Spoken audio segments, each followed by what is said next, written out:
O que é o autismo?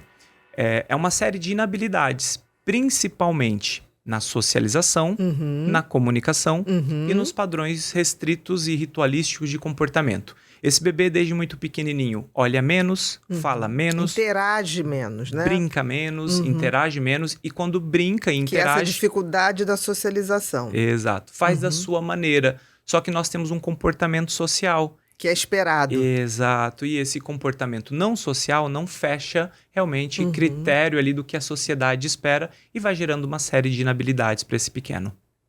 Tá, mas aí você falou da socialização, que eu diria que é o sintoma principal. Perfeito. Essa dificuldade dele entender essas regras sociais do que é se relacionar. Seja como criança brincando com outras crianças, com a sua família, ou interagindo. Né? Na comunicação, quais seriam os alterações? Se vocês guardarem essas informações, o público que está assistindo... Exatamente.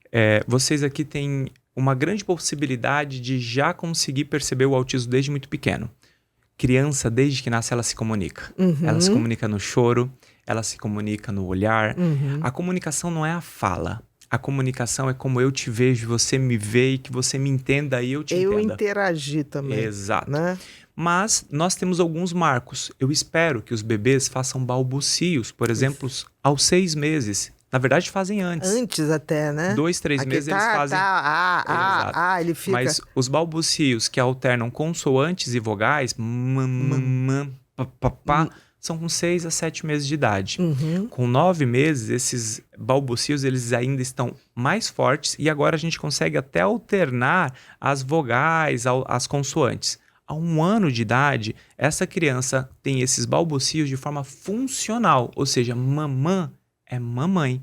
Papá ele sabe, ele identifica o balbucio a uma pessoa. Com 1 ano e 3 meses, no mínimo 10 palavras. Com 1 ano e 6 meses, de 20 a 50 palavras. Com 2 anos de idade, se você perguntar para aquela criança onde é o seu nariz, onde é a sua boca, onde é o seu orelha, onde é o seu queixo, 2 aninhos. 2 anos, onde está o papai? No trabalho. Onde está a mamãe? Na cozinha.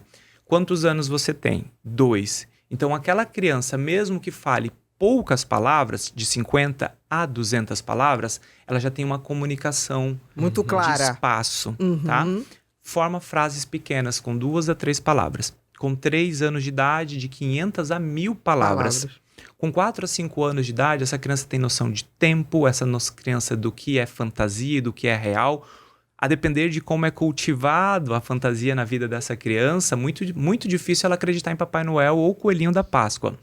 E aí a gente tem que se atentar... Ele topa a brincadeira, mas ele não acredita. A depender de como é cultivado a criatividade nessa criança.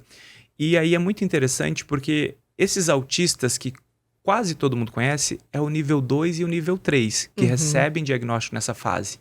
O nível 1 não. Lá nos critérios do DSM, o nível 1 obrigatoriamente ele fala.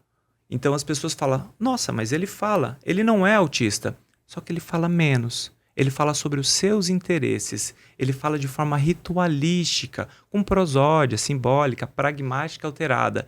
Só que o que acontece? O nível 2 e o nível 3 estão recebendo tratamento, e o nível 1 não. Não. E ele chega agora na primeira série de idade, na primeira série escolar, com ansiedade, com depressão, com outros diagnósticos, TDAH, entre outras coisas, e aí ele não teve a mesma oportunidade de receber tratamento. E aí você pergunta para ele, como foi o seu dia? Foi bom. E como é a sua escola? É lacônico, né? Boa. E os seus amigos? Qual o nome do seu melhor amigo? Paulo. Então você percebe. Ele não desenvolve. Não. Camadas de profundidade de comunicação, né? Exatamente. Então é mais ou menos isso. Então nós temos que tomar muito cuidado. Eu falo que eu tenho mais medo no nível 1 de suporte do que do nível 2 e nível 3. Porque olha só, eu sou pai de um nível 3. Durante 6 anos, 5 anos, meu filho fez tratamento. Então eu fui aprendendo o que é o autismo de forma gradual, até que chega um momento que eu tenho uma boa fluência no autismo. Mesmo sendo médico ou não, eu teria essa fluência. Porque eu vivi o processo, eu vivi o tratamento, eu vivi tudo. Agora imagina essa mãe ou esse pai que esta criança sempre falou menos, sempre brincou. mas brincou da sua forma. Ele tinha seus comportamentos rígidos, estereotipados. Vamos tomar banho, briga para tomar banho. Vamos sair do banho, briga para sair do banho. Vamos colocar essa roupa, a criança entra em crise porque não é a roupa da cor dele. Coloca o sapato sempre querendo o mesmo sapato e tudo mais. E essa criança não recebeu o diagnóstico. E aí vai passando o tempo. E agora, com 6 anos, cai um diagnóstico no colo. Só que diferente do nível 2 e nível 3, para tratar essas crianças que não olham, que não centram, tem terapias específicas. Trabalhar o autista nível 1 de suporte é difícil, porque são coisas pequenas Sutis. que acontecem tem uma sutileza, o dia inteiro. E aí a gente pode depois até exemplificar para as pessoas, mas como assim? Só pegando um pequeno exemplo. Pode falar, por favor. Nós temos etiquetas sociais, então eu não posso falar mais alto do que deveria, porque vai ficar desagradável isso. Só que em que momento eu falo? O dia inteiro. Então, o dia inteiro alguém teria que modelar a conversação desse menino. Só que quem modela? Vai ficar um terapeuta o dia inteiro para uma criança funcional? Eu vou dar um exemplo que o meu filho tem essa dificuldade. É muito complexo ensinar pronomes, ensinar senhor e senhora. Então, filho, e aí lógico, essas são as regras da minha casa, Sim. né? Pai é senhor, mãe é senhora, vô e vó é senhor e senhora, a Ana é senhora, o Alex é senhor. Ele tem 1 ano que eu ensino isso e não vai. Agora, você vai colocar isso para um terapeuta trabalhar uma vez por semana, 15, 20, 30 minutos? Muito não mais vai difícil. funcionar. Não vai. Então, por isso que o pai e a mãe do nível 2 e nível 3, eles amadurecem com o tempo. E o pai do nível 1 não. Só que nível 1 tem mais ideação suicida, pelo menos 25% morrem mais. Você diz por uma tomada de consciência maior de si Não, é que assim... e percepção maior das suas dificuldades? Eu acho que é principal... Eu acho não. Eu tenho certeza, né? O autista, ele sofre mais, o nível 1, ele sofre mais porque ele morre mais, ele tem mais depressão, ele tem mais ansiedade, tudo isso que a gente chama de doenças psíquicas. O autista, ele tem mais chance de desenvolver esquizofrenia, entre tantas outras coisas. Mas o que acontece? O autista nível 1, nível 1 principalmente de suporte, com 7 ou 8 anos, ele tem inabilidades. Vou pegar algumas. Ele não joga bola da forma que deveria. Ele não se enturma da forma que deveria.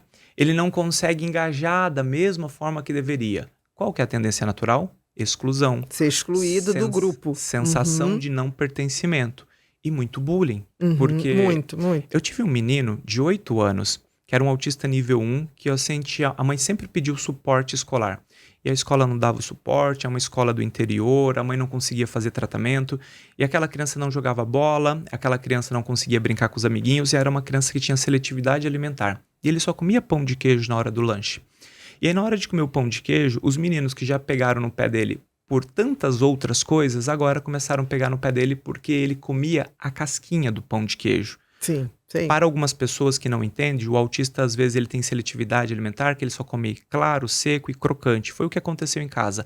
Outros, comidas pastosas, outras comidas de cores. Então existem alguns padrões. E rígidos, muito rígidos de alimentação. E não é por mal. Depois eu dou um exemplo da barata que as pessoas vão entender. Se você deixar, eu vou falar 4 horas seguidas aqui. Vamos lá, meu querido. E aí este menino começou ali a ser zoado, receber bullying dos coleguinhas. Ele parou de comer o pão de queijo. Porque ele dissecava o pão de queijo, né? Eu tive um paciente que era o pãozinho francês, ele tirava todo o miolo, aí depois ele começava naquelas partes crocantes mesmo. Pode parecer só um pão de queijo, mas assim, era só aquilo que ele comia. Exatamente. E você imagina isso para a mãe, para aquela criança, e ele não quer ir mais para a escola. Então, esses exemplos de autistas, eu tenho aos rodos, de pessoas que sofrem muito. Exato. Exatamente. Porque deles se espera uma normalidade que o grau 2 e o grau 3, você vê visualiza, que você tem, você tem muito mais empatia. Até os professores. Perfeito. Né? Porque os professores chegam, né, e olham e falam assim, não, olha assim, o coleguinha de vocês vamos ter paciência, porque ele tem um probleminha, ou ele não tem essa facilidade que nós temos. Que a gente tá Exatamente. tendo. O tipo 1, se não for avisado, não, isso é história. É o que é mais difícil mesmo, né, Thiago? Sim. E aí é um sofrimento para ele, é um sofrimento